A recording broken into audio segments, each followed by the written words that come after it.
کہاں ہے محمد کا وہ اللہ؟ ہر دن ایک نئی کہانی، ایک نیا پیغام۔ لوگ ہمارے خداؤں کو چھوڑ کر اس کی طرف جا رہے ہیں۔ اور صرف ابو جہل نہیں، مکہ کے باقی سرداروں کا بھی ایسا ہی رد و عمل تھا۔ ہمیں اسے جھٹلانا ہوگا، ایسے سوال کرنے ہوں گے جن کا جواب اس کے پاس نہ ہو، ہمیں اسے لاجواب کرنا ہوگا۔ یہ بات ہے اس وقت کی جب قریش کے سردار پیغمبر و اسلام محمد کی دعوت سے پریشان ہو کر مدینہ کے یہودی عالموں کے پاس جا پہنچے۔ ان کے ذہن میں ایک ہی سوال تھا، ہمیں کوئی ایسی چیز بتاؤ جس سے ہم محمد کو ہمیشہ کے لیے خاموش کر دیں۔ تم اس سے 3 سوال پوچھو، اگر اس نے جواب دے دیا تو وہ اللہ کا سچا نبی ہے، اور اگر نہیں دے سکا تو جیسا تم کہتے ہو ویسا ہی ہے۔ وہ 3 سوال تھے۔ ان نوجوانوں کے بارے میں بتاؤ جن کی کہانی بڑی عجیب ہے، یعنی اصحاب کہف۔ اس شخص کے بارے میں بتاؤ جو زمین کے مشرق اور مغرب تک جا پہنچا تھا، یعنی ذوالقرنین۔ تیسرا اور آخری سوال، روح کیا ہے؟ قریش کے سردار خوشی خوشی مکہ لوٹے۔ انہیں یقین تھا کہ ان سوالوں سے وہ نبی پاک کو لاجواب کر دیں گے۔ اے محمد، اگر تم سچے نبی ہو تو ہمارے ان 3 سوالوں کا جواب دو۔ نبی کریم نے پورے اطمینان سے ان کے سوال سنے اور فرمایا، وہ میں تمہیں کل اس کا جواب دوں گا، لیکن آپ انشاءاللہ کہنا بھول گئے۔ اور پھر انتظار شروع ہوا۔ 1 دن گزرا، 2 دن گزرے، یہاں تک کہ روایات میں آتا ہے کہ 15 دن گزر گئے، وہی نہیں آئی۔ مکہ کے سردار تانے کسنے لگے، کہاں گیا تمہارا رب؟ کیوں نہیں دیتا تمہارے سوالوں کے جواب؟ مسلمان پریشان تھے اور خود نبی اکرم انتہائی غمزدہ تھے۔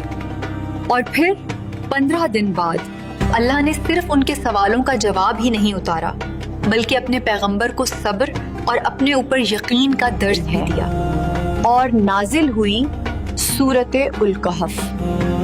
ام حسبت ان اصحاب الكهف والرقیم كانوا من آیاتنا عجبا۔ اللہ نے ان فتنوں کے دور میں انسان کو ہدایت دینے والی ایس عظیم الشان سورت کا آغاز اپنی تعریف سے کیا۔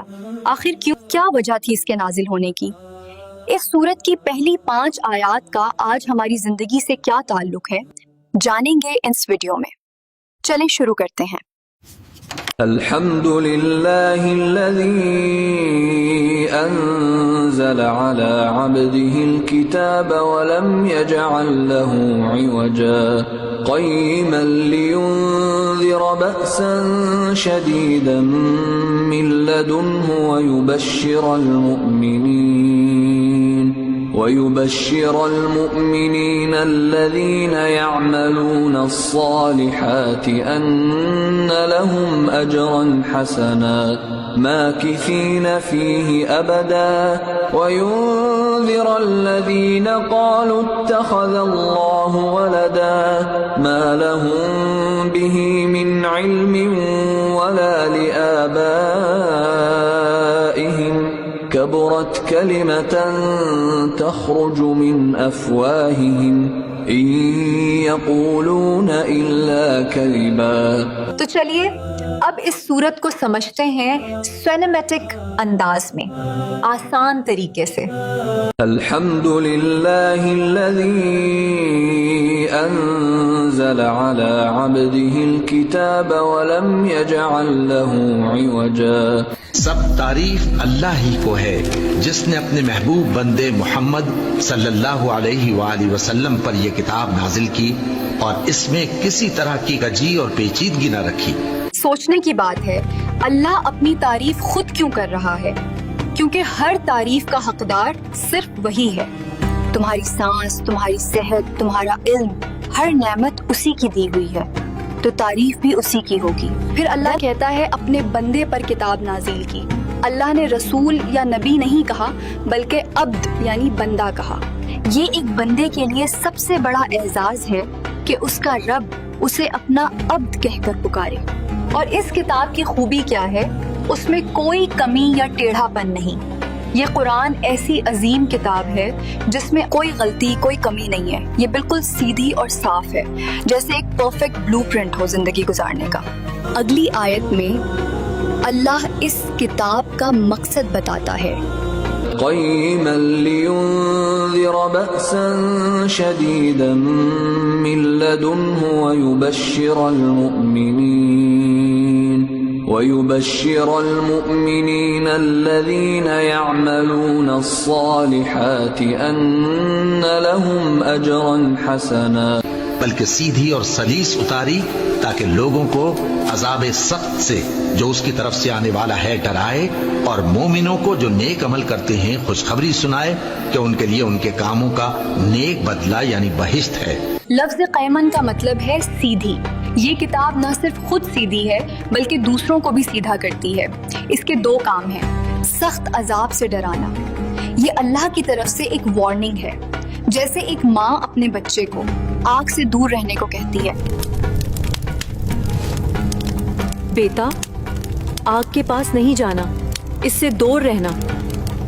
اس لیے نہیں کہ وہ اس سے نفرت کرتی ہے، بلکہ اس لیے کہ وہ اس سے بے پناہ محبت کرتی ہے. یہ قرآن کا ڈرانا بھی اللہ کی محبت اور رحمت ہے. دوسرا، مومنوں کو خوشخبری دینا. جو اس ہدایت کو مان لیتے ہیں ان کے لیے دنیا اور آخرت کی کامیابی کی بشارت ہے. اور وہ اجر یا انعام کیسا ہوگا؟ ماکثین فیہ ابدا، جس میں وہ ہمیشہ رہیں گے. ہمیشہ. یہ دنیا کی خوشی کی طرح نہیں ہے جو آج ہے اور کل نہیں. یہ آخرت کا وہ انعام ہے جو کبھی ختم نہیں ہوگا.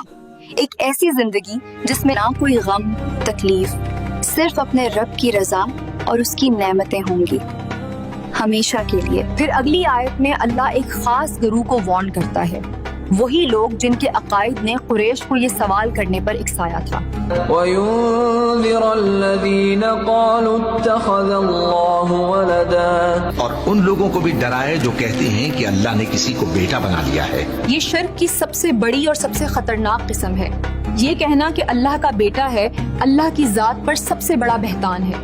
اس لیے اللہ اس بات کو الگ سے ذکر کر کے اس کی سنگینی کا احساس دلا رہا ہے. ما لهم به من علم ولا لآبائهم كبرت كلمة تخرج من أفواههم إن يقولون إلا كذبا. ان کو اس بات کا کچھ بھی علم نہیں اور نہ ان کے باپ دادا ہی کو تھا.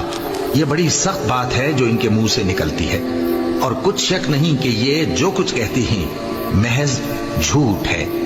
اللہ واضح کر رہا ہے کہ ان کا یہ عقیدہ کسی دلیل کسی علم پر نہیں بلکہ صرف آندھی تقلید پر ہے. کتنی بڑی اور بھاری بات ہے. اور یہ بات کہ اللہ کی اولاد ہے اللہ کے نزدیک اتنی وزنی اور بری ہے کہ پہاڑ بھی اس کے بوجھ سے پھٹ جائیں. اللہ آخر میں فیصلہ سنا دیتا ہے. صاف اور سیدھی بات، یہ جھوٹ ہے. اب سب سے اہم سوال، 1400 سال پرانی ان آیات کا میری اور آپ کی نئی زندگی سے کیا کام؟ صحیح مسلم حدیث نمبر 809 میں ابو درداء سے روایت ہے کہ نبی کریم نے فرمایا، جس نے سورۃ الکہف کی پہلی 10 آیات حفظ کر لیں وہ دجال کے فتنے سے محفوظ رہے گا. میرے پاس جنت اور دوزخ ہے، جس میں چاہے جا سکتے ہو.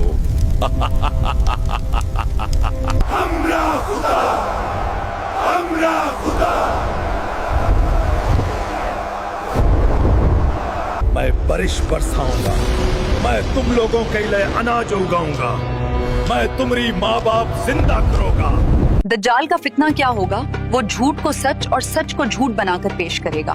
وہ شبہات اور خواہشات کا سب سے بڑا طوفان ہوگا، اور ان آیات میں اللہ نے ہمیں اس طوفان کا علاج بتا دیا ہے.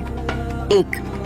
الحمدللہ، ہر حال میں اللہ کا شکر ادا کرو، یہ تمہیں مادیت پرستی سے بچائے گا. 2. الا عبدہ الکتاب، اپنے آپ کو اللہ کا بندہ سمجھو اور اس کی کتاب کو مضبوطی سے تھام لو، یہی تمہاری گائیڈ ہے. 3. یقین رکھو کہ اس کتاب میں کوئی کمی نہیں. جب ہر طرف سے نئے نظریات تم پر حملہ کریں تو اس سیدھی کتاب پر جمے رہو. 4. جھوٹ کو جھوٹ کہنے کی ہمت پیدا کرو، چاہے وہ کتنا ہی عام نہ ہو جائے. آج ہم انفارمیشن کے دور میں جیتے ہیں جہاں ہر طرف سے ہم پر جھوٹی خبروں اور غلط نظریات کی بمباری ہو رہی ہے۔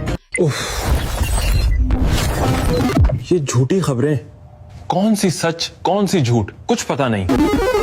یہ آیات ہمیں ایک آئینہ دکھاتی ہیں۔ جیسے قریش علم کے بغیر بحث کر رہے تھے، کہیں ہم بھی تو سوشل میڈیا پر سنی سنائی باتوں پر بنا تحقیق کے یقین تو نہیں کر رہے۔ جس طرح اللہ نے قریش کی غفلت کو لوگوں کے لیے سبق بنایا، اسی طرح آج ہمیں بھی اپنی زندگی میں غور کرنا ہے۔ اللہ نے ہمیں آزادی دی، صحت دی، نعمتیں دی، اب ہمیں چاہیے کہ ہم اس کے دین کو آگے بڑھانے میں اپنا حصہ ڈالیں۔ یہ قرآن صرف پڑھنے کے لیے نہیں، سمجھنے اور اس پر عمل کرنے کے لیے نازل ہوا ہے۔